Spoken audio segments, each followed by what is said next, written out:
പരമദിവ്യകാരുണ്യത്തിന് നേരവും ആരാധനയും സ്തുതിയും പുകഴ്ചയും ഉണ്ടായിരിക്കട്ടെ. പരിശുദ്ധ പരമദിവ്യകാരുണ്യത്തിന് നേരവും ആരാധനയും സ്തുതിയും പുകഴ്ചയും ഉണ്ടായിരിക്കട്ടെ.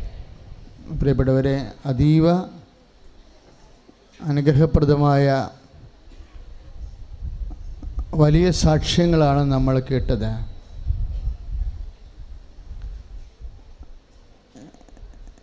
ഈ സാക്ഷ്യങ്ങൾ കേട്ടപ്പോഴൊക്കെ ഞാൻ പ്രാർത്ഥനാപൂർവ്വം ഇതെല്ലാം ശ്രദ്ധിച്ചുകൊണ്ട്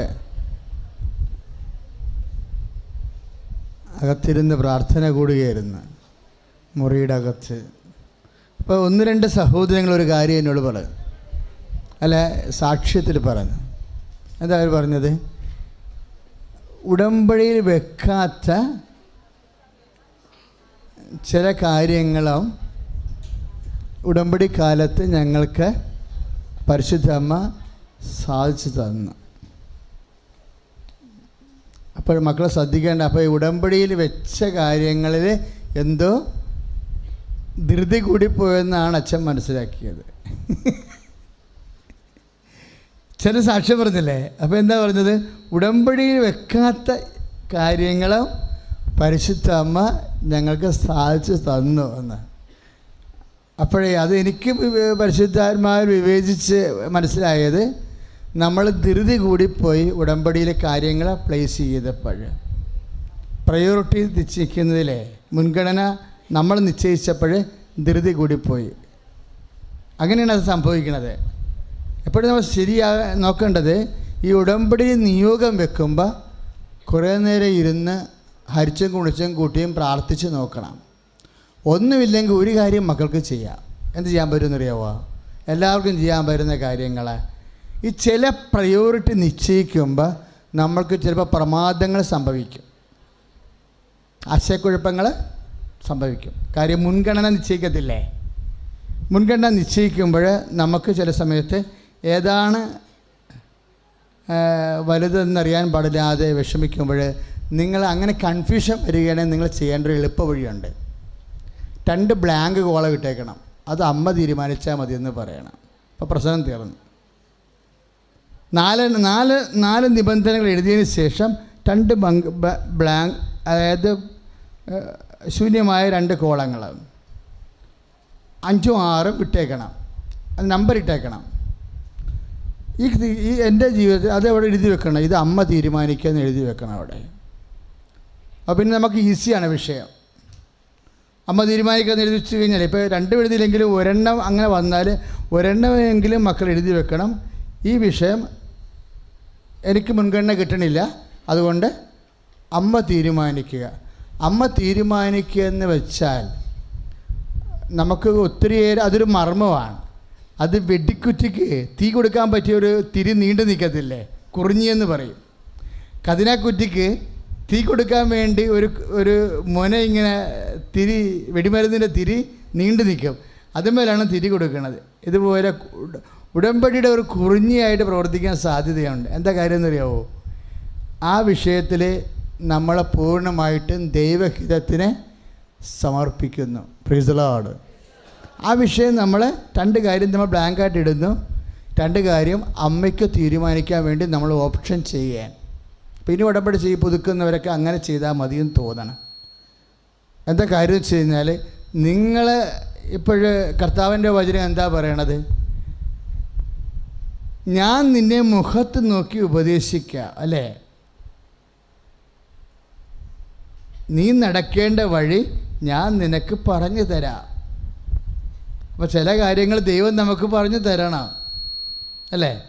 എന്ന് പറഞ്ഞ് ഞാൻ നിൻ്റെ മുഖത്ത് നോക്കി ഉപദേശിക്കാം. നീ നടക്കേണ്ട വഴി ഞാൻ നിനക്ക് പറഞ്ഞു തരാം. അപ്പോൾ നമ്മുടെ ഭാവി, നമ്മൾ മുന്നോട്ട് പോകേണ്ട വിഷയം ദൈവം തന്നെ പറഞ്ഞു തരാമെന്ന് പറഞ്ഞിട്ടുണ്ട്. അത് വാഗ്ദാനമാണ്. ഉടമ്പടിയുടെ സത്യാവസ്ഥ എന്താണ്? വാഗ്ദാനം, വചനം പാലിച്ച് വാഗ്ദാനം നേടുക എന്നുള്ളതാണ്. അതിൻ്റെ വളരെ സിമ്പിളായിട്ട് പറഞ്ഞ ഉടമ്പടി എന്താ? ദൈവം എപ്പോഴും നമുക്ക് നൽകുന്നത് വാഗ്ദാനമാണ്. വാക്കിൻ്റെ ഉള്ളിലെല്ലാം ദാനം ഇരിക്കുക. വാഗ്ദാനം എന്ന് പറഞ്ഞാൽ എന്താണ്? വാക്കിൻ്റെ ഉള്ളിലെ ദാനമാണ് വാഗ്ദാനം. ഈ വാഗ്ദാനത്തിന് സംഭവിക്കുന്നത് എന്താണ്? വാഗ്ദാനം നമ്മൾ ഒരു വിശ്വാസിയെ സംബന്ധിച്ചിടത്തോളം ഈ വാക്കിൻ്റെ ഉള്ളിലെ ദാനം നമ്മൾ എന്താണ് ചെയ്യണത്? അവകാശമാക്കുകയാണ് ചെയ്യണത്. ആധ്യാത്മിക തന്ത്രങ്ങൾ അറിയണം. ദൈവം നമുക്ക് തരണത് എന്താണ്? വാഗ്ദാനമാണ് നൽകണത്. പക്ഷേ വാഗ്ദാനം എങ്ങനെയാണ് നൽകണത്? വാക്കിൻ്റെ ഉള്ളിൽ ദാനം വെച്ചാണ് തരണത്. അതിനാണ് വാഗ്ദാനം എന്ന് പറയണത്. ദൈവത്തിൻ്റെ വാക്കിൻ്റെ ഉള്ളിലെല്ലാം, എല്ലാ വാക്കിൻ്റെ ഉള്ളിലും ദാനമുണ്ടാകും. ഇഹത്തിൻ്റെ ദാനമുണ്ടാകും, പരത്തിൻ്റെ ദാനമുണ്ടാകും. അപ്പോൾ ഈ വാഗ്ദാനം നമ്മൾ എന്താ ചെയ്യണത്? വാഗ്ദാനം നമ്മൾ നേടുകയല്ല, വാഗ്ദാനം നമ്മൾ അവകാശമാക്കുകയാണ് ചെയ്യണം. ഇപ്പോൾ ഇലക്ഷനൊക്കെ വരുമ്പോൾ രാഷ്ട്രീയക്കാരും കുറേ വാഗ്ദാനങ്ങൾ നൽകും. അത് ബൈബിൾ വാഗ്ദാനമായിട്ടുള്ള വ്യത്യാസം എന്ന് പറയുന്നത്, ബൈബിൾ വാക്കിൻ്റെ ഉള്ളിൽ തന്നെയാണ് ദാനം ഇരിക്കുന്നത്. അത് നമ്മൾ അവകാശമാക്കുകയാണ് ചെയ്യണത്. ഇല്ലേ? എങ്ങനെയാണ് വാക്കിൻ്റെ ഉള്ളിലെ ദാനം അവകാശമാക്കണത്? വാക്കിൻ്റെ ഉള്ളിൽ ദാനം അവകാശമാക്കണത് വിശ്വാസം കൊണ്ടാണ്. Price the Lord. വാക്കിൻ്റെ ഉള്ളിലെ ദാനം അവകാശമാക്കുന്നത് എങ്ങനെയാണ്? വിശ്വാസം. അതുകൊണ്ടാണ് എബ്രാഹാം വിശ്വസിച്ചു. എബ്രാഹത്തിനല്ലേ വാഗ്ദാനം കൊടുത്തത്? അപ്പോൾ എബ്രാഹാം വിശ്വസിച്ചു. ആ വിശ്വാസം തന്നെ അവന് നീതിയായി പരിഗണിക്കപ്പെട്ടു. Praise the Lord. ഒന്ന് പറഞ്ഞേ, എബ്രാഹാം വിശ്വസിച്ചു. വിശ്വാസം തന്നെ അവന് നീതിയായി പരിഗണിക്കപ്പെട്ടു. നീതി എന്ന് പറഞ്ഞാൽ എന്താ? പുതിയ നിയമത്തിൽ പ്രൈസ് എന്ന് പറയും, വില എന്ന് പറയും. പുതിയ നിയമത്തിൽ, പഴയ നിയമത്തിൽ നീതി എന്ന് പറയണതാണ് പുതിയ നിയമത്തിലെ വില. വില എന്ന് പറഞ്ഞാൽ എന്താ? നിങ്ങൾ വിലക്ക് വാങ്ങപ്പെട്ടവരാണ് എന്ന് പറഞ്ഞാൽ എന്താ? കർത്താവിൻ്റെ വിശുദ്ധമായ രക്തം കൊടുത്ത് വാങ്ങിച്ചവരാണ്. ഈശോ എന്താ ചെയ്തത്? ഈശോ പിതാവിൻ്റെ വാഗ്ദാനം നമ്മൾ നിത്യത പ്രാപിക്കാൻ വേണ്ടി വില കൊടുത്തു. അപ്പോൾ ഈശോയുടെ പങ്കപ്പാടും പീഡാനുഭവമാണ് ദൈവ തിരുസന്നിധി വിലയായി നൽകിയത്. കാരണം അവൻ്റെ തിരുരക്തത്താലാണ് നമുക്ക് നീതീകരണം ലഭിച്ചത്. കൈ അടിച്ച് കർത്താവാണ്.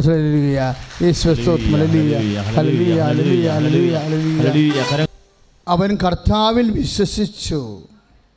ഏറ്റു പറഞ്ഞേ, അവൻ കർത്താവിൽ വിശ്വസിച്ചു. ഉൽപ്പത്തി പുസ്തകം 15:6. അവൻ കർത്താവിൽ വിശ്വസിച്ചു. അവൻ കർത്താവിൽ വിശ്വസിച്ചു. അവിടുന്ന് അത് അവന് നീതിയായി പരിഗണിച്ചു.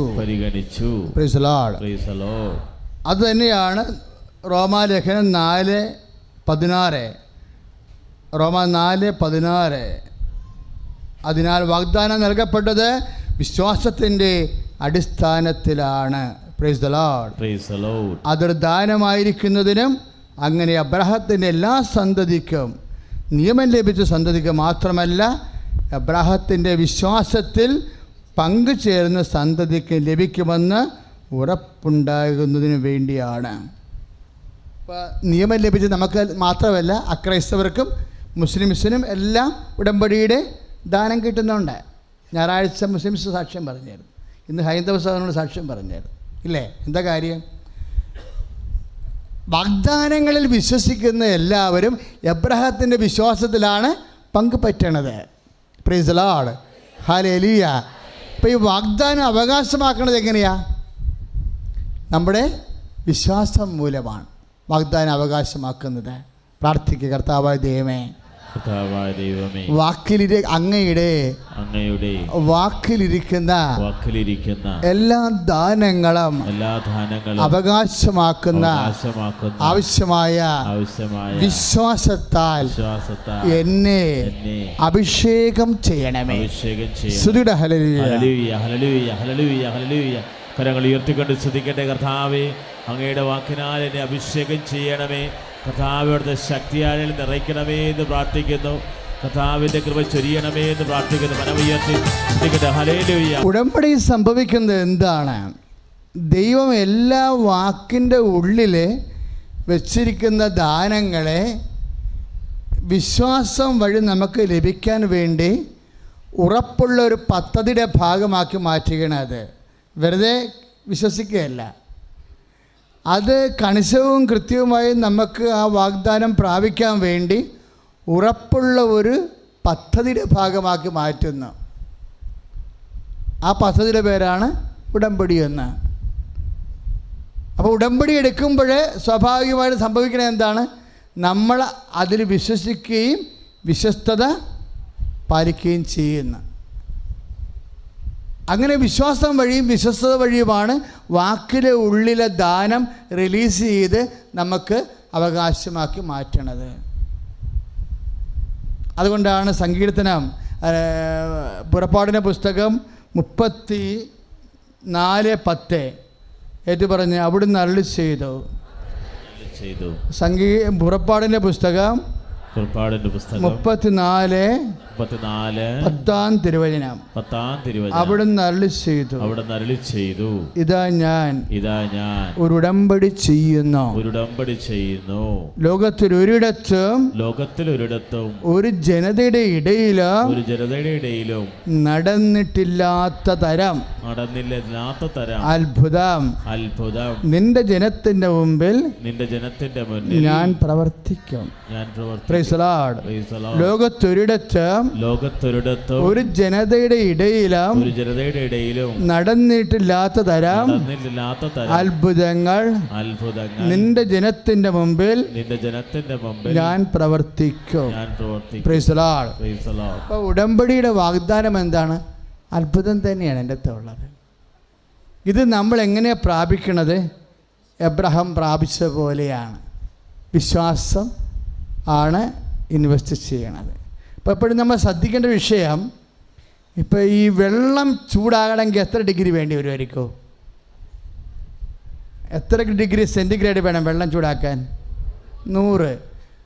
ഈ മണ്ണ് ചൂടാക്കി ഇതുപോലെ ഗ്ലാസ് ആക്കണമെങ്കിൽ എത്ര വേണം? 800. അതാ വ്യത്യാസം വേണേ. വെള്ളം ചൂടാക്കാൻ 100 ഡിഗ്രി മതി, അപ്പോൾ തന്നെ വെള്ളം ആവിയായി മാറും. പക്ഷെ മണ്ണ് ചൂടാക്കി, സിലിക്ക ചൂടാക്കി ഗ്ലാസ്സാക്കി മാറണമെങ്കിൽ കുറഞ്ഞത് 3000 വരെ ഉണ്ട്, കുറഞ്ഞത് 800 വേണം.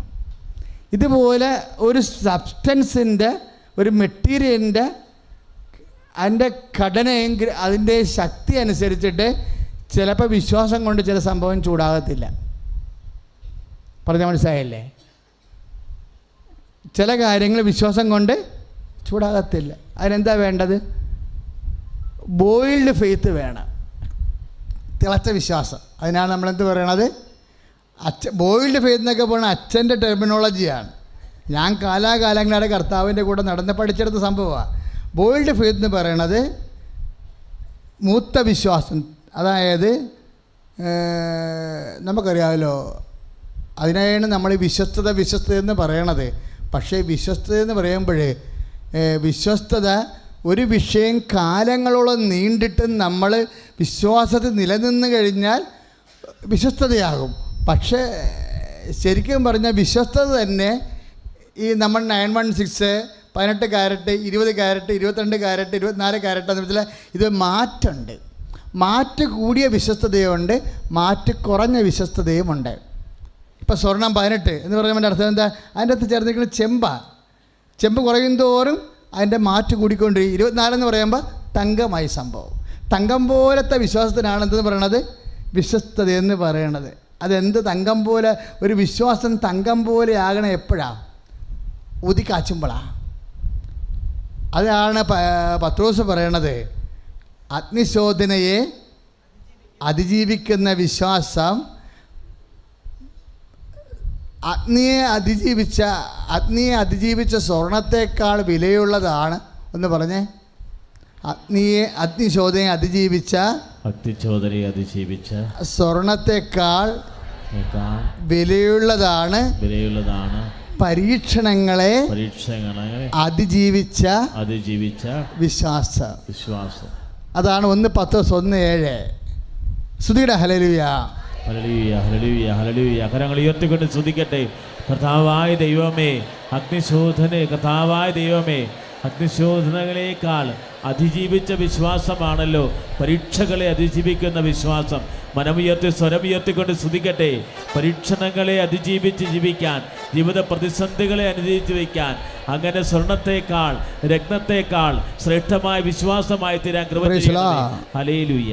ഏറ്റു പറഞ്ഞ് 1 പത്രോസ് 1:7 അഗ്നിശോധനയെ അതിജീവിക്കുന്ന നശ്വരമായ സ്വർണത്തേക്കാൾ വിലയേറിയതായിരിക്കും പരീക്ഷകളെ അതിജീവിക്കുന്ന നിങ്ങളുടെ വിശ്വാസം.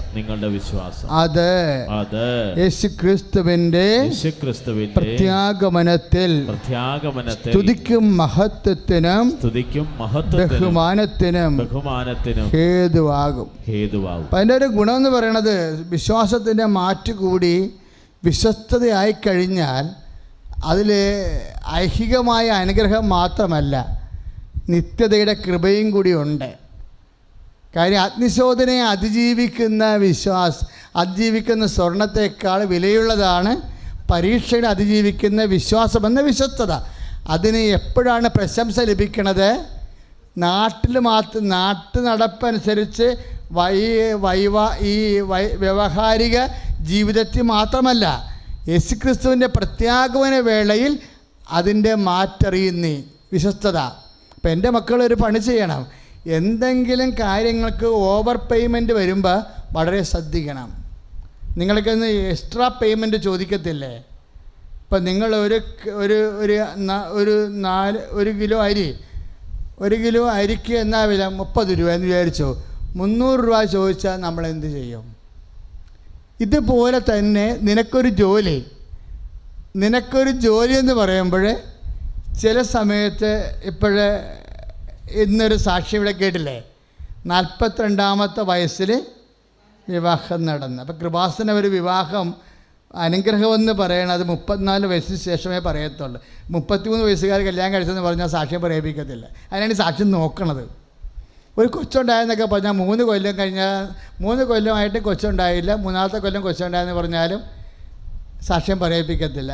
നമുക്കൊരു കണക്കുണ്ട്, 4 കൊല്ലമാണ് നമ്മുടെ കണക്ക്. 4 കൊല്ലത്തിന് ശേഷമുള്ളതെല്ലാം മാത്രമേ ഉടമ്പടി പ്രകാരം അത് മിറക്കിളായിട്ട് നമ്മൾ അംഗീകരിക്കത്തുള്ളൂ. വിവാഹത്തിന് 34 വയസ്സാണ് വെച്ചിരിക്കുന്നത്. ഇപ്പോൾ എന്താ വന്നിരിക്കുന്നത്? എത്രയാണ്? 42 വന്നിരിക്കുന്നത്. 42 വയസ്സെന്ന് പറയുമ്പോൾ നമുക്കറിയാമല്ലോ, ചില ആൾക്കാരൊക്കെ എൻ്റെ അടുത്ത് വരുമ്പോൾ അവർ 21 വയസ്സ് അല്ലെങ്കിൽ 19 വയസ്സിൽ തന്നെ അവിടെ കല്യാണമാകും. 19 വയസ്സിൽ തന്നെ കല്യാണമാകും. അത് ഒരു പ്രാർത്ഥനയും ഇല്ലാതെ കല്യാണമാകണതാണ്. മനസ്സിലായില്ലേ? ഒരു പ്രാർത്ഥനയും ഇല്ലാതെ 19 വയസ്സായപ്പോൾ തന്നെ കല്യാണമാകും. ചില ആൾക്കാർക്ക് 19, 29, 39 കല്യാണമാകുന്നില്ല. ചില മണ്ടന്മാരൊരു പരിപാടി കാണിച്ചു വെച്ചിട്ടുണ്ട്. ഇപ്പം അവർ കല്യാണത്തിന് വേണ്ടി പ്രാർത്ഥിക്കണില്ല. അതായത് ഈ പ്രാക്ടിക്കൽ എത്തീസം എന്ന് പറയും, പ്രായോഗിക നിരീശ്വരവാദം.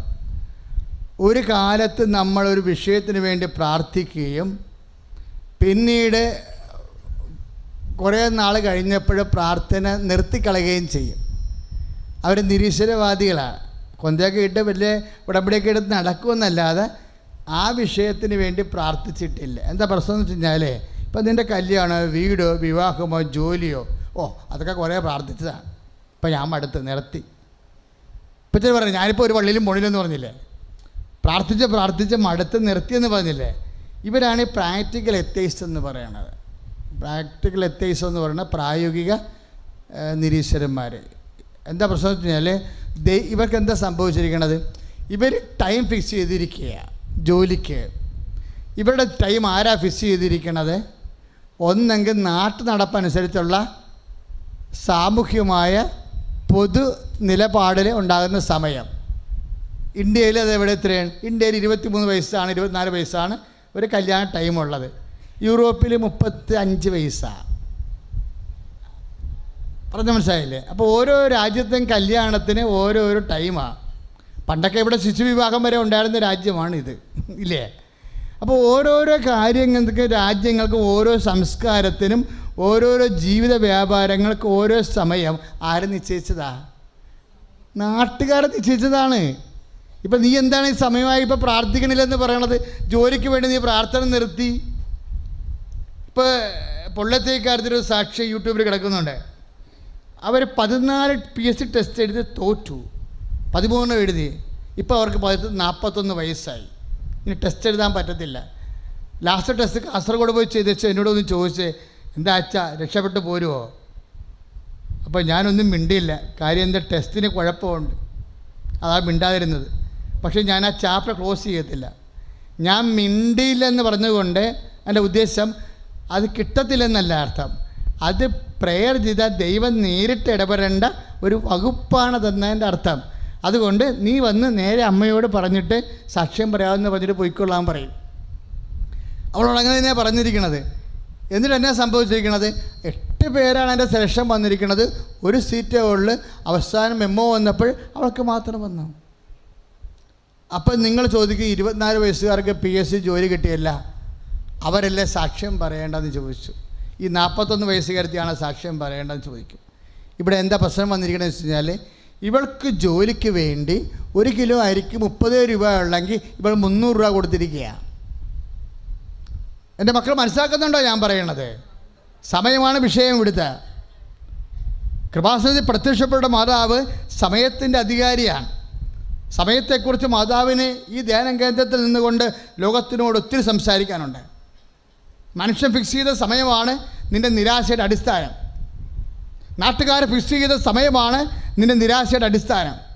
നാട്ടുകാർ പറഞ്ഞ് ചെറുക്കനായി കഴിഞ്ഞാൽ 25 വയസ്സ് കല്യാണം കഴിക്കണമെന്ന് പറഞ്ഞു. അപ്പോൾ 25 വയസ്സ് കഴിഞ്ഞ് 26 വയസ്സ് കഴിഞ്ഞ് 27 വയസ്സ് കല്യാണം ആയില്ലെന്നുണ്ടെങ്കിൽ നീ പ്രാർത്ഥന നിർത്തി. നീ പ്രാർത്ഥന നിർത്തിയത് എന്തിൻ്റെ വകുപ്പിലാണ്? നാട്ടു നടപ്പനുസരിച്ച് കൊണ്ട് ദൈവം പ്രവർത്തിക്കേണ്ട സമയമായപ്പോൾ നീ 1 കൊല്ലം കൂടി ദൈവത്തെ അനുവദിച്ചു കൊടുത്തുകൊണ്ട് നീ ആ ഫയൽ ക്ലോസ് ചെയ്തു. നീ ഫയൽ ക്ലോസ് ചെയ്യുമ്പോൾ വരാൻ പോകുന്ന പ്രശ്നം എന്താണെന്നറിയാവോ? അതായത് നിത്യതയ്ക്ക് വേണ്ടിയുള്ള ദൈവത്തിൻ്റെ നിനക്ക് വരുമാന മാർഗം കിട്ടാനുള്ള വാതിൽ നീ അടച്ച് കളയുകയാണ്. ദൈവം എങ്ങനെയാണ് ഉണ്ടാകണം? ഇത് നിൻ്റെ നിത്യതയെ ദൈവം സംരക്ഷിക്കണേ എങ്ങനെയാണ്? ഇപ്പോൾ എഴുതി വെച്ചിരിക്കണ്ടല്ലേ, എന്നാ എഴുതി വെച്ചിരിക്കണത്? അതായത് അഗ്നി പരീക്ഷകളെ ഏറ്റവും പ്രധാനപ്പെട്ട വചനം 1 പത്രോസ് 1:8 എന്താണ്? അത് യേശുക്രിസ്തുവിൻ്റെ ഒന്ന് പറഞ്ഞ അത് യേശുക്രിസ്തുവിൻ്റെ പ്രത്യാഗമന വേളയിൽ സ്തുതിക്കും മഹത്വത്തിനും ബഹുമാനത്തിനും ഹേതുവാകും. അതായത് എന്താണ് ഹേതുവാകാൻ പോണത്? നിൻ്റെ വിശ്വസ്തതയാണ് ഹേതു. നിൻ്റെ വിശ്വാസമല്ല.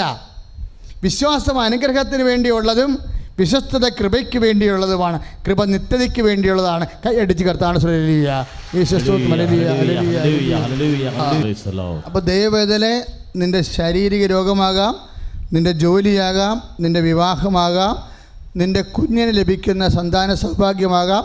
ഏതെങ്കിലും വിഷയത്തിൽ ദൈവം നിന്നോട് ഹെവി ഡ്യൂട്ടി ഈടാക്കുന്നുണ്ടെങ്കിൽ, മനസ്സിലായില്ലേ? ഹെവി ഡ്യൂട്ടി, ദൈവം ഹെവി ഡ്യൂട്ടി ഈടാക്കുന്നുണ്ടെങ്കിൽ അതാരോടായിരിക്കും?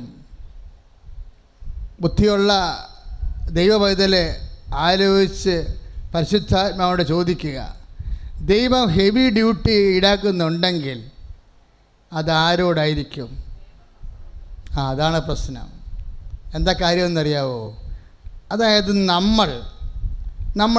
നമ്മുടെ ഭാരം നമ്മൾ ഏറ്റവും കൂടുതൽ കൊടുക്കണത് ആർക്കായിരിക്കും? സ്വന്തം അമ്മയ്ക്കായിരിക്കും. അല്ലേ? നമ്മ കെട്ടിച്ച് വിട്ട അമ്മ പറയും, എടി നിൻ്റെ 3 മക്കളെയും വളർത്തിയത് ഞാനാണെന്ന് പറയും. നിന്നെ വളർത്തി ഇങ്ങനെ ഇത്രയും ആക്കി നിന്നെ കെട്ടിച്ച് വിട്ടപ്പോൾ ഞാൻ ഓർത്ത് എനിക്ക് സമാധാനമായിരുന്നു. ഇപ്പം നീ കെട്ടിയപ്പോഴാണ് എൻ്റെ ഭാരം പിന്നെയും കൂടിയത്. അപ്പോൾ അവൾ ചോദിക്കും, പിന്നെ അമ്മ വളർത്താം, പിന്നെ ആര് വളർത്താമെന്ന് ചോദിക്കും. അപ്പോഴും അമ്മയോട് അവൾ സമാധാനം പറയത്തില്ല. അവൾക്ക് ജോലിക്ക് പോകണം, വേറെ മാർഗ്ഗമില്ല. പിന്നെ അമ്മ വളർത്താതെ ആരെ വളർത്താനാ? അമ്മ മരിക്കണ ഒരു കാലത്ത് മരിച്ചു കഴിഞ്ഞ് നമ്മൾ ഒറ്റയ്ക്കിരിക്കുന്ന സമയമുണ്ട്. കാര്യം നമ്മുടെ 2 മക്കളെയും വളർത്തി തന്നിട്ടും നമ്മളെപ്പോഴും വിചാരിക്കും അമ്മയ്ക്ക് എന്തെങ്കിലും കാര്യമായിട്ട് ചെയ്യണം. കാര്യം എന്നെയും വളർത്തി, എൻ്റെ 2-3 കുഞ്ഞുങ്ങളെയും വളർത്തി, ആ കയ്യിലിട്ട് വളർത്തിയതാണ്. ഒത്തിരി ഉറക്കവും നിന്നതാണ്. ഒത്തിരി വേദന അനുഭവിച്ചും വലിവ് പിടിച്ചും വാദപ്പനി പിടിച്ചും ഒക്കെ ഇരിക്കുമ്പോഴും അമ്മ താങ്ങിയതാണ്. അമ്മയെ ഏതെങ്കിലും സമയത്ത് ഒന്ന് സന്ധിക്കണം എന്ന് പറഞ്ഞൊക്കെ തീരുമാനിച്ചെടുക്കുമ്പോഴാണ് അമ്മ പോയി. ആങ്ങളെ വിളിച്ച് പറഞ്ഞു, ഇടി അമ്മ പോയിടി എന്ന് പറഞ്ഞു. തീർന്നു.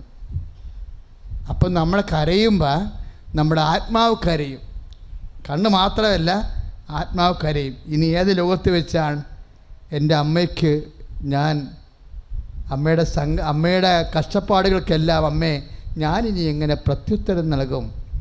അപ്പം നിന്നോട് ഈശോ പറയും, ഇനി പ്രത്യുത്തരം നൽകേണ്ടതെല്ലാം ഞാനാണ്.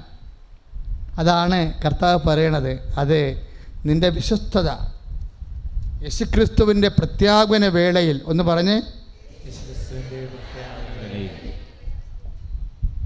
അവൻ സ്തുതിക്കും മഹത്വത്തിനും ബഹുമാനത്തിനും ഹേതുവാകും. അപ്പം ഹെവി ഡ്യൂട്ടി, മക്കളെയും വളർത്തി പേരക്കിടാങ്ങളെയും വളർത്തുന്ന ഹെവി ഡ്യൂട്ടി ഉണ്ട്. ചില ആൾക്കാർ ഹെവി ഡ്യൂട്ടി ചെയ്യണത് സ്വന്തം ജീവിതത്തിൽ. എൻ്റെ അച്ഛ ഒന്നും പറയണ്ട, ഒരു 10 പ്രാവശ്യം ജോലി കിട്ടാനുള്ള പ്രാർത്ഥന ഞാൻ പ്രാർത്ഥിച്ചിട്ടുണ്ട്. 10 പെണ്ണും പിള്ളേരെ കെട്ടാനുള്ള പ്രാർത്ഥന ഞാൻ കല്യാണത്തിന് വേണ്ടി പ്രാർത്ഥിച്ചിട്ടുണ്ട്. ഇപ്പോൾ എനിക്ക് വയസ്സ് 37 ഇപ്പോൾ ഒരു പല്ല് വരെ ആടി നിൽക്കണം. ഇനി ഏത് പെണ്ണ് എങ്ങനെ ഈ പല്ല് അടർന്ന് പോണ മുമ്പ് ഒരു പെണ്ണ് കാണാൻ പോയാൽ മതിയായിരുന്നു. കാര്യം മുമ്പിലത്തെ പല്ലട ഇടിയ അങ്ങോട്ട് എവിടെയോ വീണ് ചതവ് വന്നിരിക്കണതേ. അപ്പോൾ ഈ പല്ലിന് പെണ്ണ് കാണാൻ പോകുമ്പോൾ എങ്ങനെ ചിരിക്കേണ്ടി വന്നു കഴിഞ്ഞാൽ പണി കിട്ടും. കാര്യം എന്താ, പല്ലിൻ്റെ പെപ്പ് പോലെയാണെങ്കിൽ കളർ വ്യത്യാസം ഉണ്ടാവും. ഇപ്പോൾ മുടി നിരക്കുകയാണെങ്കിൽ നമ്മൾ ഡൈ കൊണ്ട് അഡ്ജസ്റ്റ് ചെയ്യാമെന്ന് വിചാരിക്കാം കുറച്ചെങ്കിലുമൊക്കെ. പക്ഷെ കൊഴിയാൻ തുടങ്ങിയാൽ എന്നാ ചെയ്യും? ഇപ്പം കൊഴിയാൻ തുടങ്ങിയപ്പോൾ പേടിയായി. അപ്പം അമ്മ പറയും, എടി അപ്പം അമ്മയോട് പറയുമ്പോൾ അമ്മ പറയും, സാരമില്ലടാ ഇപ്പോഴത്തെ പെൺപിള്ളേർക്ക് കഷണിക്കാരെ ഭയങ്കര ഇഷ്ടമാണെന്ന് പറയും. അമ്മ പിന്നെ അല്ലാതെ പിന്നെ എന്ത് സമാധാനിക്കാനാണ്? അമ്മ എന്നിട്ട് അടുക്കളയിൽ പോയിരുന്നുണ്ട്, കർത്താവ് ഒരു സമാധാനത്തിന് വേണ്ടി പറഞ്ഞതാണ് എൻ്റെ മകനൊരു പെണ്ണ് കൊടുത്തേക്കണേ. അമ്മ അടുക്കളയിൽ കർത്താവിനോട് രഹസ്യം പറയണതാണത്. അമ്മക്കൊണ്ട് ബുദ്ധിമുട്ട് മകൻ്റെ മുടി കൊഴിഞ്ഞു പോകുന്നത്. ഇതൊന്നും നിസ്സാര കാര്യമല്ലെന്നാണ് ഈശോ പറയണത്. ഈശോ ഇറങ്ങി വന്നപ്പോൾ പറഞ്ഞിട്ടുള്ള കാര്യങ്ങൾ, നിൻ്റെ മൈന്യൂട്ടൊന്നും പറഞ്ഞൊരു കാര്യമില്ല മകനെ, എനിക്കെല്ലാം ഗൗരവമുള്ള കാര്യങ്ങളാണ്. നിൻ്റെ മുടി കൊഴിയണം ഞാൻ അറിയുന്നു, നിൻ്റെ മുടി കറുപ്പിക്കണതും വെളുപ്പിക്കണം ഞാൻ അറിയുന്നു. കൈ അടിച്ച് കർത്താവ്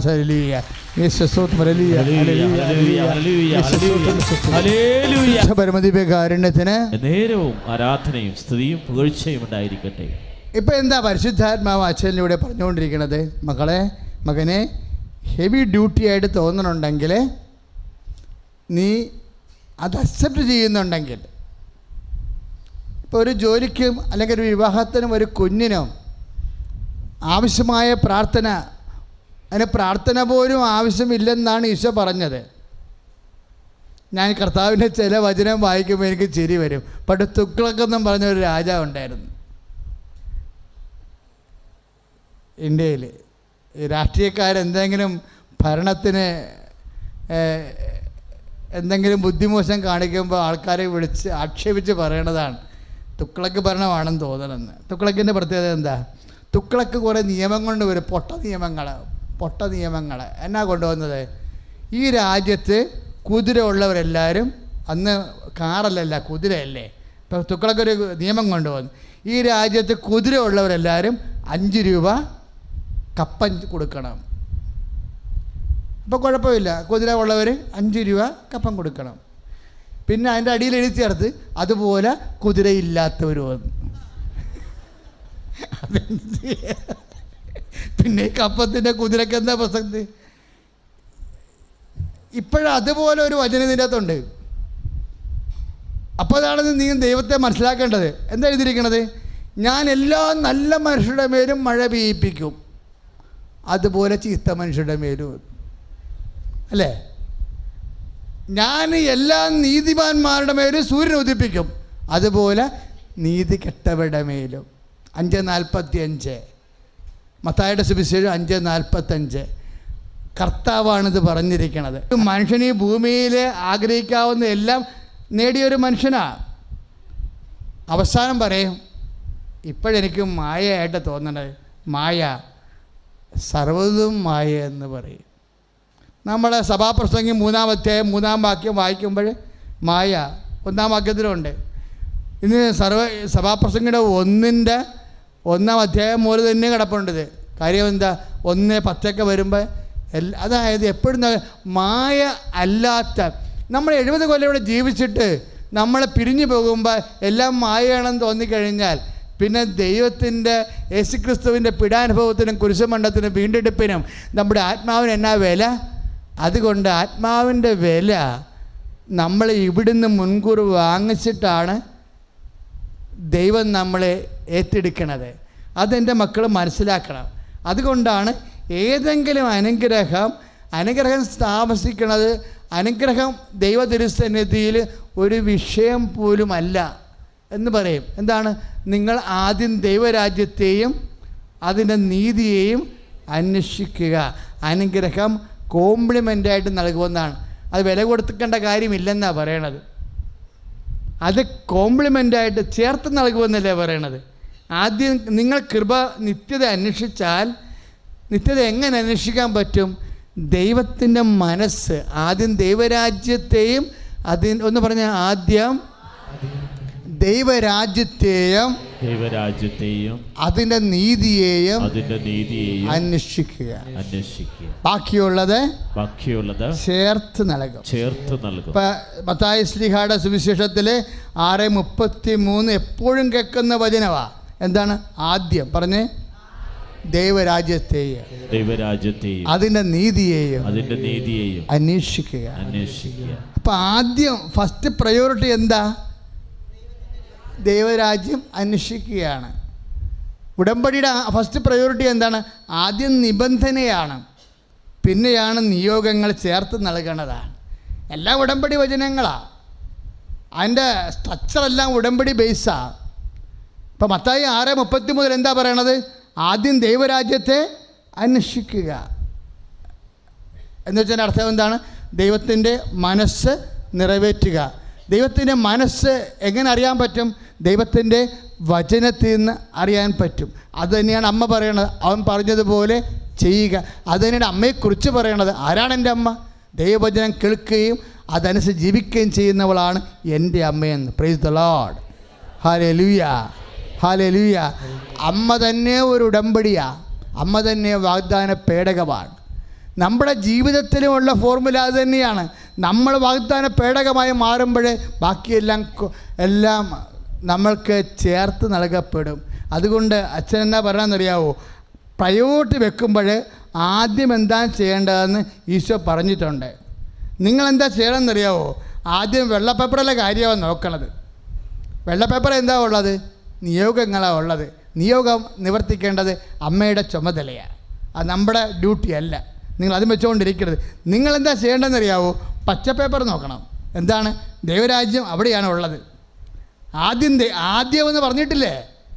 ആദ്യമെന്ന് പറഞ്ഞപ്പോൾ എന്താ പറഞ്ഞേക്കണ? മത്തായി 6:33 ആദ്യം ദൈവരാജ്യത്തെയും പറഞ്ഞേ അതിൻ്റെ നീതിയെയും കുറിച്ച് അന്വേഷിക്കുക, ബാക്കിയുള്ളത് ചേർത്ത് നൽകുമെന്ന്. Price the Lord. ഹല്ലേലൂയ. അപ്പോഴേ വെള്ളപ്പേപ്പറിലുള്ള കാര്യം 6 എണ്ണമാണ് നമ്മൾ എഴുതിയിരിക്കുന്നത്. ചിലപ്പോൾ ദൈവം 9 തന്നെന്ന് വരും. ചേർത്ത് നൽകണതാണത്. പക്ഷെ നിങ്ങൾ എന്ത് ചെയ്യുമെന്നറിയാവോ? നിങ്ങൾ പ്രാർത്ഥിക്കാതെയും പരിശുദ്ധ പ്രവർത്തനം ചെയ്യാതെയും അതുപോലെ തന്നെ ആ കാരുണ്യ പ്രവൃത്തി ഉഴപ്പിയും ഒക്കെ എന്നിട്ട് നിങ്ങൾ ആ വെള്ള പേപ്പറുള്ള കാര്യം നടക്കണില്ലല്ലോ എന്ന് പറഞ്ഞുകൊണ്ട് ബേജാറാകുന്നത് കൊണ്ടാണ് ചില കാര്യങ്ങൾ താമസിക്കുന്നത്. അങ്ങനെ ദൈവത്തെ പരീക്ഷണത്തിന് എടുക്കരുത്. സ്തുതിക്കട്ടെ. ഹല്ലേലൂയ, സ്തുതിക്കട്ടെ. ഹല്ലേലൂയ,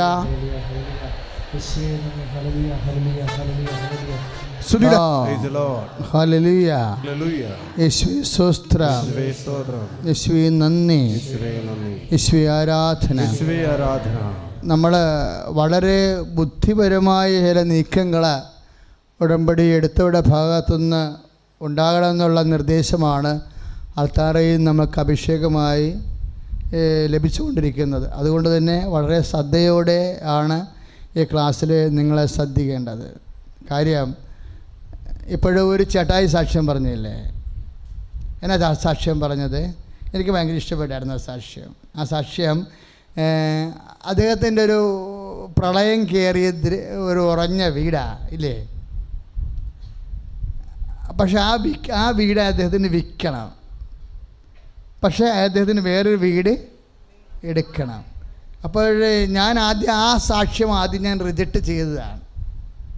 കാര്യം അത് തിരുതിക്കല്ലേ. പെട്ടെന്ന് നോക്കുമ്പോൾ ആ സാക്ഷ്യത്തിൻ്റെ അകത്ത് ഞാൻ കണ്ടത് പഴയ വീട് വിറ്റെന്ന് മാത്രമേ കണ്ടുള്ളൂ. പിന്നെ എനിക്കെൻ്റെ മനസ്സിൽ എന്തോ ഉടക്കി പോയി. ഞാൻ വീണ്ടും ആ പഴയ റിജക്റ്റ് ചെയ്ത സ്ഥലത്ത് നിന്ന് എടുത്തുവെച്ച് നോക്കി, വീണ്ടും വായിച്ച് നോക്കിയപ്പോൾ പുതിയ വീട് അദ്ദേഹത്തിന് കിട്ടിയിട്ടുണ്ട്. അത് വിത്തിൻ നോ ടൈമാണ്. 10-18 കൊല്ലമായിട്ട് അദ്ദേഹം അതിനുവേണ്ടി ശ്രമിക്കണതാണ്. അപ്പോൾ കഴിഞ്ഞ ദിവസം ഞായറാഴ്ച ഇതുപോലുള്ള സാക്ഷ്യങ്ങളുണ്ടായിരുന്നു. ഉടമ്പടി നമ്മളെ ഞെട്ടിപ്പിക്കുന്നൊരു പ്രാർത്ഥനയാണ്. എന്താ കാര്യം വെച്ചാൽ മനുഷ്യൻ ഇന്ന് അനുഭവിക്കുന്ന കത്തുന്ന പ്രശ്നങ്ങൾക്കാണ് അമ്മ ഡയറക്റ്റ് ഇടപെടുന്നത്. എൻ്റെ സമയമാണ് ഭയങ്കര രസം. വിതിൻ 6 മാസത്തിനുള്ളിൽ. എന്നാൽ പിന്നെ എവിടെയായിരുന്നു പണ്ട് എന്തുമാത്രം പ്രാർത്ഥന ഈ വിഷയത്തിൽ നടത്തിയിട്ടുള്ളതാണ് അയാൾ. അപ്പോഴയാളുടെ മനസ്സിലൊക്കെ പറഞ്ഞു ഇതാരും എടുക്കത്തില്ല, ഈ സ്ഥലം ഇത് ഉറഞ്ഞ സ്ഥലമാണ്, ഇത് വഴിയുമില്ല, ആൾക്കാർക്ക് ഒരു വർക്കത്തുമില്ല, ആരും വന്ന് വാങ്ങിക്കാനാ. അതുകൊണ്ട് മനസ്സിട്ട് ഞാൻ ഫയൽ ക്ലോസ് ചെയ്തതാണ്. ഉടമ്പടി എടുത്തപ്പോൾ അമ്മ പഴയ ഫയലൊക്കെ എടുക്കും, പഴയ ഫയലെല്ലാം എടുക്കും. എടുത്തതിന് ശേഷം അത് വിൽക്കുകയും ചെയ്തു, പുതിയ വീട് വാങ്ങിക്കുകയും ചെയ്തു. അപ്പോൾ ഇതിൻ്റെ എല്ലാത്തിൻ്റെയും വഴികൾ ദൈവതിരുസന്നിധിയിലുണ്ട്. എപ്പോഴും കർത്താവിൻ്റെ വചനം പറയണത് എന്താണെന്നറിയാവോ? വഴി കാണിച്ചു തരാം, വഴി കാണിച്ചു തരാം. നമ്മുടെ ഒരു പ്രശ്നം അതാണല്ലോ. ഇപ്പോൾ പുറപ്പാട് 33:13 ഞാൻ നിനക്ക് വഴി കാണിച്ചു തരാം. അത് തന്നെയാണല്ലോ നമ്മൾ സങ്കീർത്തനം 32:8 നീ നടക്കേണ്ട വഴി ഞാൻ നിനക്ക് കാണിച്ചു തരാം. വഴി എന്ന് പറഞ്ഞത് എന്താ? വഴി എന്ന് പറയണത് സിദ്ധാന്തമാണ്. വഴിയെന്ന് പറഞ്ഞത് ഇപ്പോൾ ഓരോ സാധനങ്ങൾ നമ്മൾ ഉണ്ടാക്കുന്നില്ലേ, അതിനാദ്യം എന്താ? ഇപ്പോൾ ഒരു വീട് വെക്കണമെങ്കിൽ എന്ത് ചെയ്യും? ആദ്യം സ്കെച്ചും പ്ലാനും ഉണ്ടാക്കും. ആ സ്കെച്ചും പ്ലാനുമാണ് വഴിയെന്ന് പറയണത്. എല്ലാത്തിനെക്കുറിച്ച് ഒരു സ്കെച്ച് പ്ലാന്. നമ്മൾ ഒരു കട ചെയ്യാൻ നമ്മൾ തീരുമാനിച്ചു. അപ്പം നമ്മളത് ഉടനെ അതിൻ്റെ വഴി എന്താണ്? ലോൺ എടുക്കാൻ തീരുമാനിച്ചു. അല്ലെങ്കിൽ കഴിഞ്ഞ ദിവസം കോട്ടയത്തു നിന്നൊരു ചേട്ടൻ വന്ന് സാക്ഷ്യം പറഞ്ഞു. അദ്ദേഹത്തിന് 10 മരങ്ങളുണ്ട്. എന്ത് മരങ്ങളാണെന്ന് അറിയത്തില്ല. കോട്ടയം സൈഡൊക്കെ ഇവിടെ ആലപ്പുഴ മരങ്ങളെന്ന് പറഞ്ഞു കഴിഞ്ഞാൽ പരസ്യമരമെന്നാണ് പണ്ട് ഉദ്ദേശിച്ചിരുന്നത്. കോട്ടയത്തെ മരങ്ങളെന്ന് പറയുമ്പോൾ ഈ പ്ലാവാണോ തേക്കാണോ ഈട്ടിയാണോന്ന് അറിയത്തില്ല. 10 മരങ്ങൾ അദ്ദേഹത്തിന് വിൽക്കാനുണ്ടായിരുന്നു. അപ്പോൾ ആരും ആ മരങ്ങളൊന്നും എടുക്കുന്നില്ലായിരുന്നു. അപ്പോൾ അതുകൊണ്ട് ആ മരം വിൽക്കുക എന്നുള്ള പ്രോജക്റ്റ് അദ്ദേഹം ഉപേക്ഷിച്ചിട്ട് ഉടമ്പടി വന്നപ്പോൾ മരങ്ങൾ വിറ്റ് തരാൻ വേണ്ടി എഴുതി വെച്ചു. അപ്പോൾ വല്ല യുക്തിവാദം, ഇപ്പോൾ ഒരു ചേച്ചി സാക്ഷ്യം പറഞ്ഞില്ലേ, ഞാൻ യുക്തിപരമായിട്ടാണ് ആ വിഷയത്തെ എടുത്തതെന്ന്. അങ്ങനെ ഒരു ചേച്ചി സാക്ഷ്യം പറഞ്ഞ വാക്ക് ഉപയോഗിച്ചായിരുന്നു, ഞാൻ യുക്തിപരമായിട്ടാണ് ആ വിഷയത്തെ എടുത്തതെന്ന്. അതുപോലെ യുക്തിവാദം എടുക്കുന്നവർ ചോദിക്കുവേ, ഇപ്പോൾ മാതാവ് ഇപ്പോൾ മരക്കച്ചവടം തുടങ്ങിയാന്ന് ചോദിക്കും ഇല്ലേ? ആ വിണ്ണന്മാരൊക്കെ ഒരു കാലത്തും ഈ ഭൂമി വെച്ച് ദൈവത്തെ അനുഭവിക്കത്തില്ല. എന്താ കാര്യം അറിയാവാ? ഇങ്ങനെ ദൈവത്തെ അനുഭവിക്കുന്ന ആദ്യം വേണ്ടത് സിമ്പിൾ ഫെയ്ത്താണ്, നിഷ്കളങ്കമായ വിശ്വാസം. എന്തെല്ലാം നിഷ്കളങ്കമായ വിശ്വാസത്തിൻ്റെ പിന്നിൽ നിങ്ങളോർക്കും ശുദ്ധഗതിയാണെന്ന്. നിഷ്കളങ്കമായ വിശ്വാസം എന്ന് പറഞ്ഞാൽ ശുദ്ധഗതിയല്ല. നിഷ്കളങ്കമായ വിശ്വാസം എന്ന് പറഞ്ഞത് നിഷ്കളങ്കമായ സ്നേഹമാണ്. ഇപ്പോൾ മാവ് പൂത്തെന്നും ചക്ക കായ്ച്ചെന്നൊക്കെ പറഞ്ഞ് കുറേ ആൾക്കാർ സാക്ഷ്യം പറഞ്ഞില്ലേ, അത് ചില ആൾക്കാർക്ക് ചിരിക്കും, ഈ പെണ്ണിൻ്റെ വട്ടാളാണ്. യുക്തിപരമായിട്ട് കാര്യങ്ങൾ എടുക്കുന്നവർക്ക് അങ്ങനെ തോന്നും. പക്ഷേ ദൈവതിരുസന്നിധി വരണത് നമ്മളെ ശുദ്ധന്മാരെന്നാണ് ചില ആൾക്കാർ വിളിക്കണത്. നമ്മുടെ ശുദ്ധത എന്ന് പറഞ്ഞാൽ എന്താ? ദൈവത്തിൻ്റെ സ്നേഹത്തിലുള്ള ആശ്രയമാണ്, നിഷ്കളങ്കമായ സ്നേഹമാണ്. അവിടെ എൻ്റെ മക്കളെപ്പോഴും വിചാരിക്കേണ്ടത് നിഷ്കളങ്കമായ സ്നേഹമാണെങ്കിൽ ദൈവം പിന്നെ മുമ്പോട്ട് ചലിക്കത്തില്ല, നിൻ്റെ കാര്യം നിറവേറ്റി തരും. Hallelujah hallelujah hallelujah hallelujah hallelujah യേശുവേ സ്തുതി കർത്താവേ മഹത്വം ദൈവമേ. Hallelujah hallelujah hallelujah hallelujah. യേശുവേ ഇപ്പം ചില ബ്രദർമാരൊക്കെ സെമിനാരി പോയിട്ട് ചാടി വീട്ടിൽ വന്ന് നിൽക്കണില്ലേ? സെമിനാരി പോയിട്ട് 5 കൊല്ലം 4 കൊല്ലം കഴിയുമ്പോൾ അവിടെ നിന്ന് ചാടി വീട്ടിൽ വന്ന് നിൽക്കുമ്പോൾ അമ്മമാർ എൻ്റെ അടുത്ത് വരും, എൻ്റെ അച്ഛാ ഇവന് ഇപ്പം പണ്ടത്തെ എൻ്റെ പകുതി വിശ്വാസമില്ല, ഇവൻ എന്നാ സെമിനാരി കൊണ്ടുവച്ച് കാണിച്ചതെന്ന്. ഞാൻ പറഞ്ഞു, ഇവനെ ഫിലോസഫിയൊക്കെ പഠിപ്പിച്ചാണ് ഇങ്ങ് പരുവത്തിലാക്കിയത്. അമ്മയുടെ നിഷ്കളങ്കമായി ഇപ്പം ഞാനിപ്പോഴും കീപ്പ് ചെയ്യണത് എൻ്റെ അപ്പൻ്റെ നിഷ്കളങ്കമായ സ്നേഹമാണ് ദൈവത്തോടുള്ള. കാര്യം നമ്മുടെ കുടുംബത്തിൽ നിന്ന് കിട്ടിയതാണ്. നമുക്ക് കുടുംബത്തിൽ നിന്ന് കിട്ടിയ അപ്പൻ്റെ നിഷ്കളങ്കമായ സ്നേഹമുണ്ട്, അമ്മയുടെ നിഷ്കളങ്കമായ വിശ്വാസമുണ്ട്. അതിനേക്കാൾ വലുതൊന്നും ഇനി ആർക്കും പഠിപ്പിക്കാനില്ല. അത് കൈമോശം വന്ന എന്നേക്കുമായി പോയതാണ്. റീസൺ എന്നൊക്കെ പറഞ്ഞ് വലിയ വലിയ വർത്തമാനമൊക്കെ വായിക്കൊള്ളാത്ത പറയുമെങ്കിലും കർത്താവിന് ഇറങ്ങി വരണമെന്നുണ്ടെങ്കിൽ നിഷ്കളങ്കമായ സ്നേഹം വേണം. യുക്തി എന്നല്ല നമ്മൾ വിശ്വാസത്തിലേക്ക് വരണത്, സ്നേഹത്തിൽ നിന്നാണ് വിശ്വാസത്തിലേക്ക് വരണത്. സുദൃഢ ഹല്ലേലൂയ. കരങ്ങൾ ഉയർത്തിക്കൊണ്ട് സ്തുതിക്കട്ടെ. അതിശക്തമായി കർത്താവേ അടിയുറച്ച ദൈവവിശ്വാസം നൽകണമേ എന്ന് പ്രാർത്ഥിക്കുന്നു. കർത്താവായ ദൈവമേ, ഏത് പ്രതികൂല സാഹചര്യങ്ങളിൽ ദൈവത്തെ വിശ്വസിച്ച് മുന്നേറാൻ ഞങ്ങളെ ശക്തിപ്പെടുത്തണമേ എന്ന് പ്രാർത്ഥിക്കുന്നു. ഒന്ന് ആത്മാർത്ഥമായിട്ട് ഒരു കൈ നെഞ്ചത്ത് വെച്ച് ഒരു കൈ കർത്താവിനോട് നീട്ടി ഒന്ന് പ്രാർത്ഥിച്ച് അച്ഛനോട് ചേർന്ന്, കർത്താവായ ദൈവമേ, കർത്താവായ ദൈവമേ, നിഷ്കളങ്കമായ സ്നേഹത്താൽ എന്നെ അഭിഷേകം ചെയ്യണമേ. കർത്താവേ, എന്നിൽ സ്നേഹം വർദ്ധിപ്പിക്കണമേ. ഞാൻ അങ്ങയെ അറിയേണ്ടതുപോലെ അറിയട്ടെ. മക്കളെ, ഒരു കാര്യം നിങ്ങൾ മനസ്സിലാക്കണം. നീ നടക്കേണ്ട വഴി ഞാൻ നിൻ്റെ മുഖത്ത് നോക്കി ഉപദേശിക്കാമെന്ന് പറഞ്ഞില്ലേ? സങ്കീർത്തനം 32:8 അതിൻ്റെ കൂടെ തന്നെ നമ്മൾ വായിച്ചതാണ് പുറപ്പാട് 33:13. നീ നടക്കേണ്ട വഴി ഞാൻ നിനക്ക് കാണിച്ചു തരാം. ഇപ്പോൾ വിഷയമെന്ന് പറയുന്നത് വഴികളും ദൈവം വിഷയങ്ങളെ രണ്ടായിട്ടാണ് കാണുന്നത്. തിയറിയും പ്രാക്ടിക്കലും, വഴികളും പ്രവർത്തികളും. ഇപ്പം മോശയോട് പറയുമ്പോൾ ദൈവമായ കർത്താവ് മോശയ്ക്ക് ഒന്ന് പറഞ്ഞ്, മോശയ്ക്ക് തൻ്റെ വഴികളും ഇസ്രയേൽ ജനത്തിന് തൻ്റെ പ്രവർത്തികളും വെളിപ്പെടുത്തി. ഇപ്പം 2 കാര്യമല്ലേ? ഇസ്രയേൽ ജനത്തിന് എന്നാ വെളിപ്പെടുത്തിയത്? പ്രവർത്തികൾ, പ്രയോഗങ്ങൾ. മോശയ്ക്ക് എന്നാ വെളിപ്പെടുത്തിയത്? വഴികൾ, സിദ്ധാന്തങ്ങൾ, ഇല്ലേ? പക്ഷേ ഇത് രണ്ടും ദൈവത്തിലുണ്ട്. ഇപ്പം സങ്കീർത്തനം 103:7 ദൈവമായ കർത്താവ് ഏറ്റു പറഞ്ഞു, മോശയ്ക്ക് തൻ്റെ വഴികളും ഇസ്രായേൽ ജനത്തിന് തൻ്റെ പ്രവർത്തികളും വെളിപ്പെടുത്തി. പക്ഷേ ഏറ്റവും ആധ്യാത്മികമായ ആരോഗ്യം എന്താണെന്നറിയാവോ? രണ്ടും ഒരാൾക്ക് തന്നെ വെളിപ്പെടുത്തുന്നതാണ്. പറഞ്ഞ മനസ്സിലായോ? ഇപ്പോഴേ രണ്ടും ഒരാൾക്ക് തന്നെ വെളിപ്പെടുത്തുക എന്ന് വെച്ചാൽ വഴികളും ഒരാൾക്ക് കൊടുക്കും, പ്രവർത്തികളും ഒരാൾക്ക് തന്നെ വെളിപ്പെടുത്തും. അതാണ് ഏറ്റവും ആരോഗ്യമായ വഴികൾ. ക്രിസ്തുവിൽ രണ്ടും ഒരുമിച്ചുള്ളതാണ്. ഇപ്പം ദൈവത്തിൻ്റെ ജ്ഞാനവും ദൈവത്തിൻ്റെ ശക്തിയുമായ യേശു ക്രിസ്തു. ഒന്ന് പറഞ്ഞേ, ദൈവത്തിൻ്റെ ശക്തിയുമായ യേശു ക്രിസ്തു. ഞാൻ എന്താ ഇങ്ങനെ പറയുന്നത്? ഇപ്പം ഇത് 1 കൊരിന്ത്യൻസ് 1:24 തിരുവചനം. 1 കൊരിന്ത്യൻസ് 1:24 1 കൊരിന്ത്യൻസ് 1:24 ദൈവത്തിൻ്റെ ജ്ഞാനവും പറഞ്ഞ് ദൈവത്തിൻ്റെ ശക്തിയുമായ യേശു ക്രിസ്തു. അപ്പോൾ ദൈവത്തിൻ്റെ ജ്ഞാനമെന്ന് പറയുമ്പോൾ ദൈവത്തിൻ്റെ വഴി, ഇല്ലേ? ദൈവത്തിൻ്റെ ശക്തി എന്ന് പറയുമ്പോൾ ദൈവത്തിൻ്റെ പ്രവർത്തികൾ.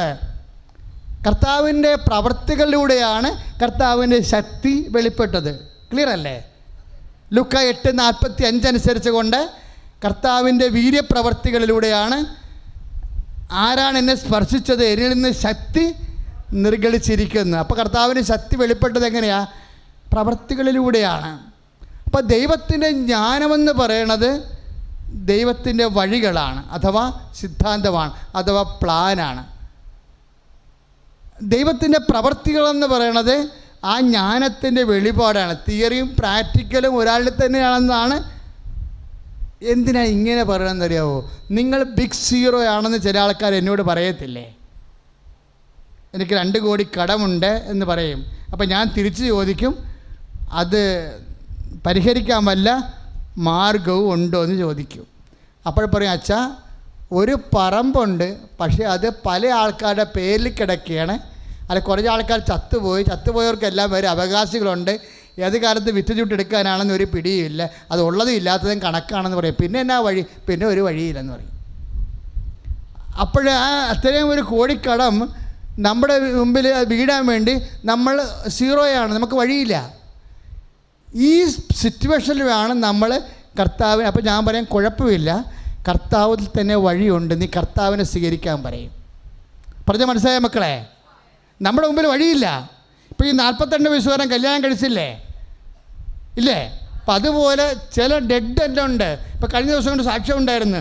12 വയസ്സ് 21ാമത്തെ വയസ്സിൽ, അല്ല 21ാമത്തെ കൊല്ലം കല്യാണം കഴിച്ചിട്ട് 21ാമത്തെ കൊല്ലമാണ് അവർക്ക് കുഞ്ഞിനെ ലഭിച്ചത്. ഇപ്പോൾ വൈദ്യശാസ്ത്രപരമായിട്ട് നോക്കിക്കഴിഞ്ഞാൽ അണ്ടം ഉൽപ്പാദിപ്പിക്കപ്പെടുന്നില്ല, പുരുഷബീജത്തിന് ഓട്ടമില്ല. അതുകൊണ്ട് IVF ആണെങ്കിൽ ഗർഭപാത്രം താങ്ങണില്ല, പല പ്രശ്നങ്ങളാണ് ഉള്ളത്. അപ്പോൾ അത് മെഡിക്കൽ സയൻസ് അനുസരിച്ചുകൊണ്ട് ഇല്ല, വഴിയില്ല. മെഡിക്കൽ സയൻസ് അനുസരിച്ച് വഴിയില്ലെങ്കിലും നീ ഗർഭം ധരിക്കും, കുഞ്ഞിനെ പ്രസവിക്കും. എന്താ കാര്യം? വഴിയും ജ്ഞാനവും ശക്തിയും അവനാകുന്നു. കൈ അടിച്ച് കർത്താൻ.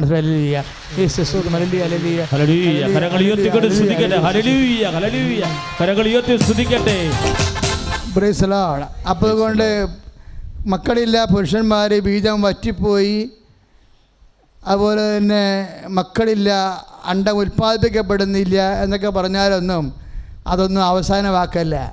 അവസാന വാക്ക് അവൻ പറയും. ദൈവത്തിൻ്റെ അവസാന വാക്ക് ആരാണ്? ക്രിസ്തുവാണ് ദൈവത്തിൻ്റെ ആദ്യത്തെ അവസാന വാക്ക്. കൈ അടിച്ച് കർത്താൻ.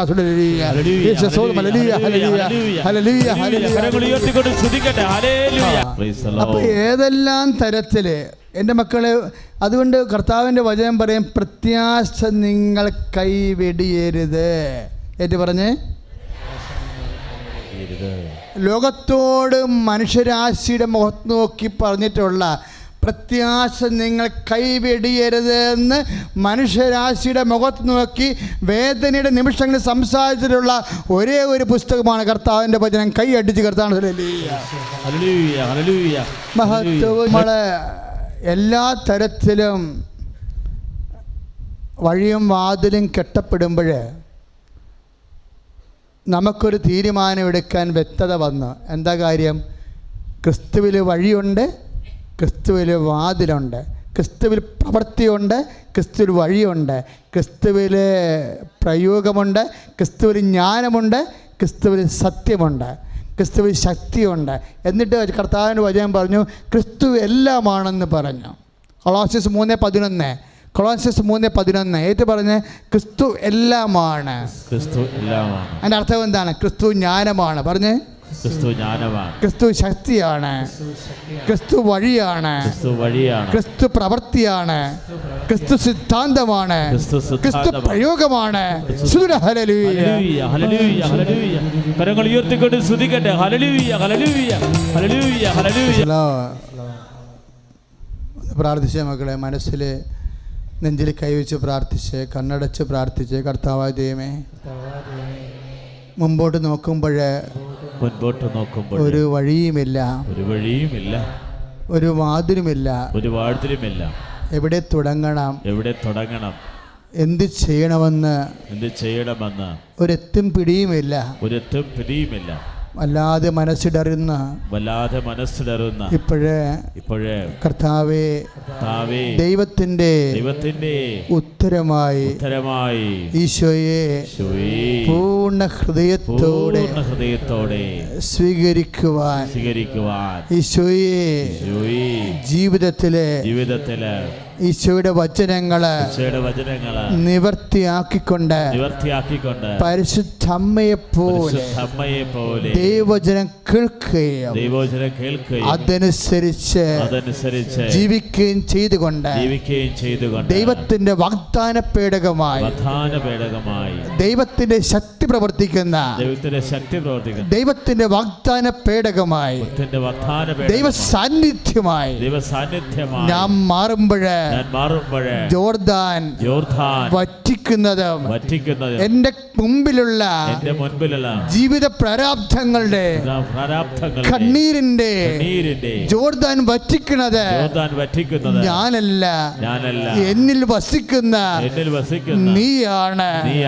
യോഹന്നാൻ 16:3 പ്രാർത്ഥിക്കുന്നു, കർത്താവേ എന്റെ പിതാവേ എന്നിൽ വസിച്ചുകൊണ്ട് അങ്ങയുടെ പ്രവർത്തികള് അങ്ങ് ചെയ്യുമ്പോഴ് എന്റെ കടങ്ങള് എന്റെ രോഗങ്ങള് താനെ മാറുന്നത് അങ്ങ് മാറ്റുന്നതാണ്.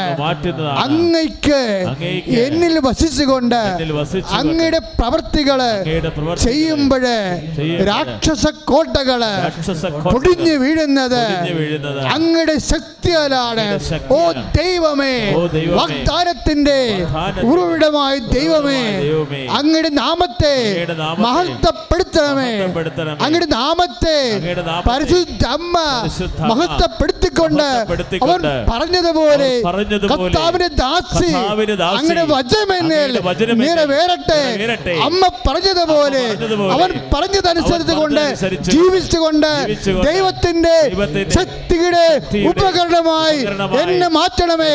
അതുവഴി എന്നിൽ വസിക്കുന്ന ദൈവത്തിന്റെ ശക്തിയാൽ ജീവിതത്തിന്റെ പ്രാരാബ്ധങ്ങളെ അതിജീവിക്കുവാൻ ദൈവമേ നിന്റെ നാമത്തെ മഹത്വപ്പെടുത്തണമേ.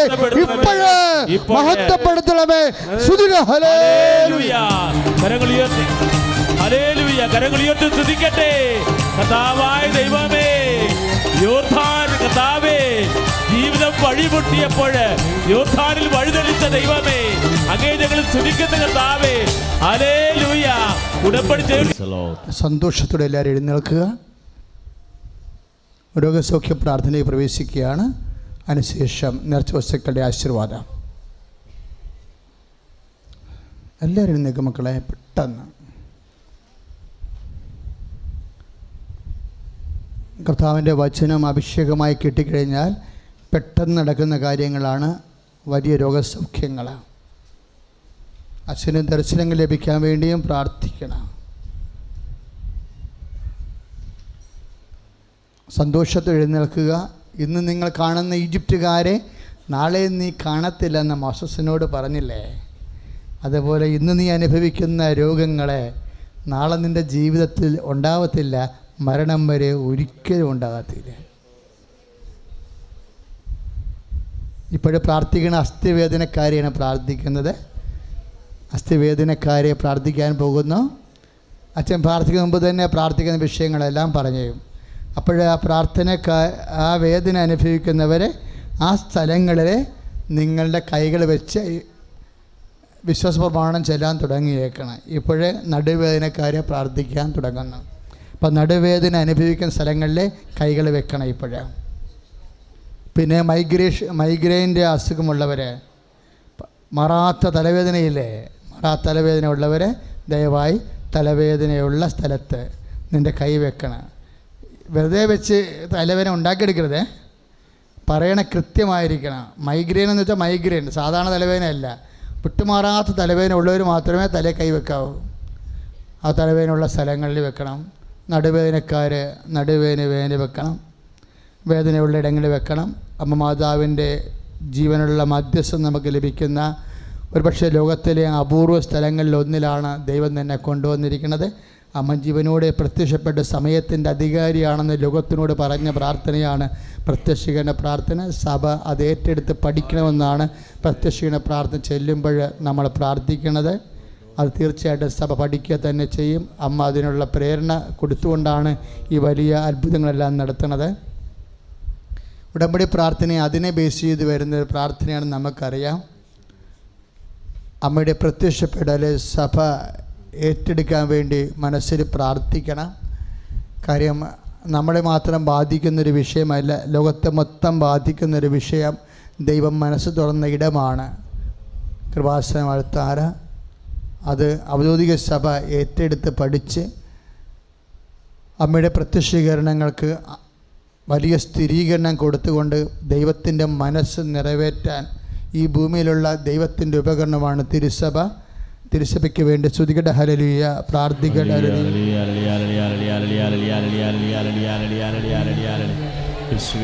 കർത്താവേ, നടുവേദനക്കാരെ സമർപ്പിച്ച് പ്രാർത്ഥിക്കുന്ന ഈശോ, മൈഗ്രെയിൻ വേദന ഉള്ളവരെ സമർപ്പിച്ച് പ്രാർത്ഥിക്കുന്ന ഈശോ, അസ്ഥിവേദനകള്, അസ്ഥിക്കുഴകളുടെ വേദനകള്, അസ്ഥി ദ്രവിപ്പുള്ളവര്, പല്ല് വേദനകള്, ഈശോ ഈശോ അസ്ഥിവേദനക്കാരെ സ്പർശിക്കണമേ. ശ്വാസകോശ രോഗികളെ സ്പർശിക്കണമേ. ഈശോ വാരിപ്പിന് അസുഖങ്ങളെ സ്പർശിക്കണമേ. അസ്ഥിക്കുഴകളെ സ്പർശിക്കണമേ. മാർഗരോഗങ്ങൾ, അസ്ഥിവേദനകൾ, അസ്ഥിരോഗങ്ങള് യേശുവിന്റെ നാമത്തില് സൗഖ്യമാകട്ടെ. Hallelujah, hallelujah, hallelujah, hallelujah, hallelujah, hallelujah, hallelujah, hallelujah, hallelujah. ഞാൻ നിന്നെ സൗഖ്യമാക്കും കർത്താവാണെന്ന് നീ അറിയുക, നീ അറിയുക, നീ അറിയുക മകനേ. ഞാൻ നിന്നെ സൗഖ്യമാക്കും കർത്താവാണെന്ന് നീ അറിയുക, നീ അറിയുക, നീ അറിയുക മകളേ. പരിശുദ്ധ പരമദിവ്യകാരുണ്യത്തിന് പ്രിയമുള്ളവരെ, ഹൃദയത്തിൻ്റെ വേദന, ഹൃദയത്തിൻ്റെ ദോരങ്ങൾ, നിങ്ങൾ കുറേ സാക്ഷ്യങ്ങൾ നിങ്ങൾ കേട്ടില്ലേ? ഹൃദയ രോഗങ്ങൾ, ഹൃദയ ദോരമുള്ളവർ. അപ്പം അങ്ങനെയുള്ള സ്ഥലത്താണ് നീ നിൽക്കണത്. അതുകൊണ്ട് നിൻ്റെ പഴയ വിശ്വാസം ഒന്ന് കളയണം. എന്നിട്ട് അമ്മ ഇവിടെ വെച്ച് നിന്നെ ഇപ്പം സുഖപ്പെടുത്തും. ഇവിടുന്ന് സുഖപ്പെട്ടേ പോകത്തുള്ള. കർത്താവ് ഈശോമിശിഹായി കരൾ രോഗികളെ സംബന്ധിച്ച് പ്രാർത്ഥിക്കുന്നു. ഈശോ കരൾ രോഗികളെ സമർപ്പിച്ച് പ്രാർത്ഥിക്കുന്നു. കിഡ്നി രോഗികളെ സംബന്ധിച്ച് പ്രാർത്ഥിക്കുന്നു. ഹൃദയ രോഗികളെ സംബന്ധിച്ച് പ്രാർത്ഥിക്കുന്നു. യേശുവിൻ്റെ നാമത്തിൽ കരൾ രോഗങ്ങൾ, യേശുവിൻ്റെ നാമത്തിൽ ഹൃദയരോഗങ്ങൾ, ശ്വാസകോശ രോഗങ്ങൾ, ശ്വാസകോശ രോഗങ്ങൾ, യേശുവിൻ്റെ നാമത്തിൽ കരരോഗങ്ങൾ, കരൾ രോഗങ്ങൾ, കരൾ മൂലം വേദന അനുഭവിക്കുന്ന രോഗങ്ങൾ, ടോൺസൈൽ രോഗങ്ങൾ, തൈറോയിഡ് രോഗങ്ങൾ, തൈറോയിഡ് രോഗങ്ങൾ യേശു നാമത്തിൽ, യേശു നാമത്തിൽ, യേശു നാമത്തിൽ സൗഖ്യമാകട്ടെ. Eesho hallelujah, hallelujah, hallelujah, hallelujah, hallelujah. ആരാധനയും സ്തുതിയും പുകഴ്ചയും ഉണ്ടായിരിക്കട്ടെ. മക്കളെ, നമ്മൾ സ്തുതിച്ചുകൊണ്ടിരുന്ന സമയത്ത് ശരീരം മുഴുവൻ ഇങ്ങനെ കുരു വെച്ച് പൊങ്ങി വരികയും പിന്നീട് കുരു താന്നു പോകും. പക്ഷേ ആണി പോലെ ശരീരം അത് കിടക്കും. എന്നിട്ട് പിന്നെയും കുറേ നാൾ കഴിയുമ്പോൾ അത് പഴുക്കും. ഇങ്ങനെ ഒരു വ്യക്തിയെ കർത്താവ്, കുരുക്കൾ ശരീരത്തിൽ പൊങ്ങി വരുന്ന വ്യക്തികളെ കർത്താവ് സുഖപ്പെടുത്തിക്കൊണ്ടിരിക്കും. അപസ്മാര രോഗികളെ, ഫിക്സിൻ്റെ അസുഖമുള്ളവരെ, ഇപ്പം ഇവിടെ ഇല്ലെങ്കിൽ നിങ്ങളുടെ മക്കളാണെങ്കിൽ നിങ്ങളിപ്പോൾ ഓർത്താൽ മതി. അമ്മ വീട്ടിൽ അവരെ സുഖപ്പെടുത്തും. കൃപാസനത്തിലെ അമ്മ സഞ്ചാരി മാതാവാണ്. എത്രയോ സാക്ഷ്യങ്ങൾ വേണം. അപ്പം നിങ്ങളോട് പ്രാർത്ഥിക്കുമ്പോൾ നിങ്ങളുടെ വീടിനെ അമ്മ സന്ദർശിക്കാം. ഫിക്സ് രോഗികൾ, അപസ്മാര രോഗികൾ, മനോരോഗികൾ, ഓട്ടിസമുള്ളവരെ, ഓട്ടിസമുള്ള മക്കൾ, ഹൈപ്പർ ആക്ടിവിറ്റി ഉള്ള മക്കൾ, പ്രഷർ കൺട്രോൾ ചെയ്യാൻ പറ്റാത്ത മക്കൾ, ഷുഗർ രോഗികൾ,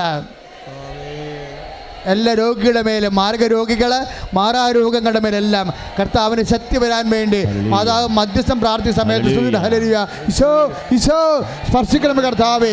ഈശോ മാർഗരോഗികൾ, പ്രഷർ രോഗികൾ, ഷുഗർ രോഗികൾ, ഉറക്കമില്ലാത്തവർ, മാർഗരോഗികൾ, യേശുവിന്റെ നാമത്തിൽ, യേശുവിന്റെ നാമത്തിൽ, മാരകരോഗങ്ങൾ യേശുവിന്റെ നാമത്തിൽ, തിരബാധികൾ മാറിപ്പോകട്ടെ. ഹല്ലേലൂയ.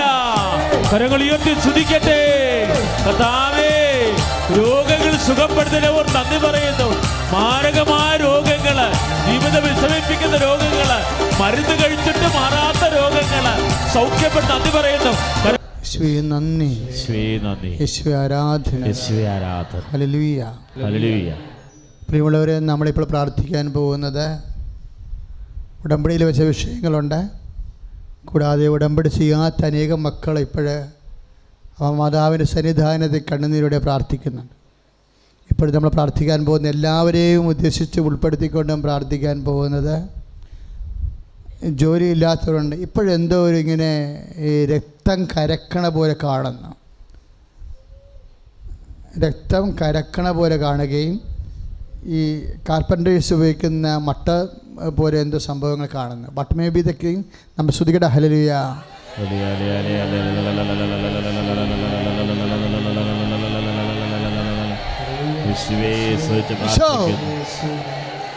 രക്തസ്രാവങ്ങളെ, രക്തത്തോട് ബന്ധപ്പെട്ട എല്ലാ ദുരിതങ്ങളും തടസ്സങ്ങളും മാതാവിന്റെ മധ്യ ഈശോനാമത്തിൽ സൗഖ്യപ്പെടുന്നു. ഹല്ലേലൂയ. മക്കളെ ശ്രദ്ധിക്കുക.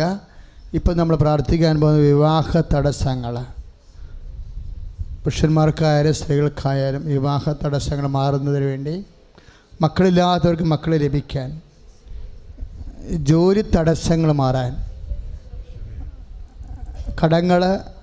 കടകൾ സാമ്പത്തിക കടങ്ങൾ പരിഹരിക്കപ്പെടാൻ, കടകമ്പോളങ്ങൾ, വ്യാപാര വ്യവസായ സ്ഥാപനങ്ങളുണ്ടാകുന്ന കസ്റ്റമേഴ്സിൻ്റെ ചുരുക്കം, വരുമാനക്കുറവ്, തകർച്ചയെ നേരിടുന്ന വരുമാന മാർഗങ്ങൾ, അതിൻ്റെ വിടുതൽ, മക്കളുടെ പഠനങ്ങൾ, പരീക്ഷ എഴുതാൻ പോകുന്ന മക്കൾ,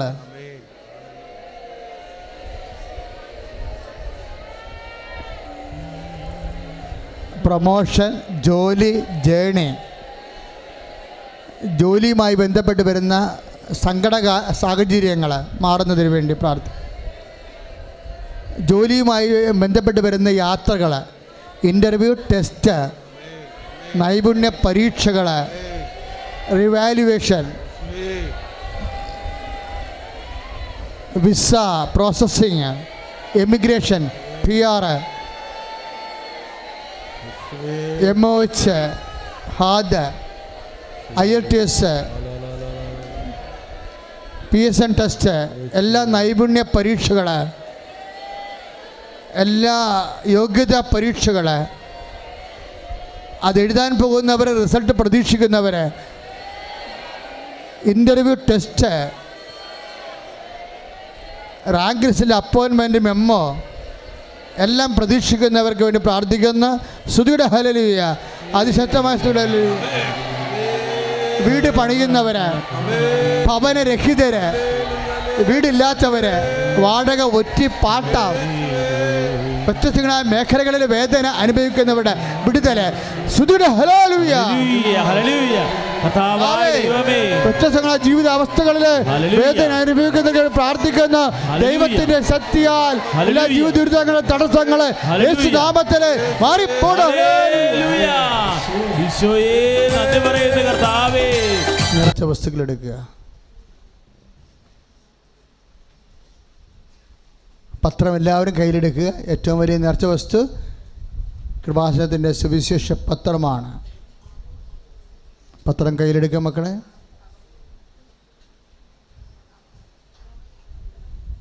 ഉയർത്തിപ്പിടിക്കേണ്ട, അച്ഛൻ പറയുമ്പോൾ ഉയർത്തിപ്പിടിച്ചാൽ മതി. ഇപ്പം തൽക്കാലം കയ്യിലെടുത്ത് വെക്കുക.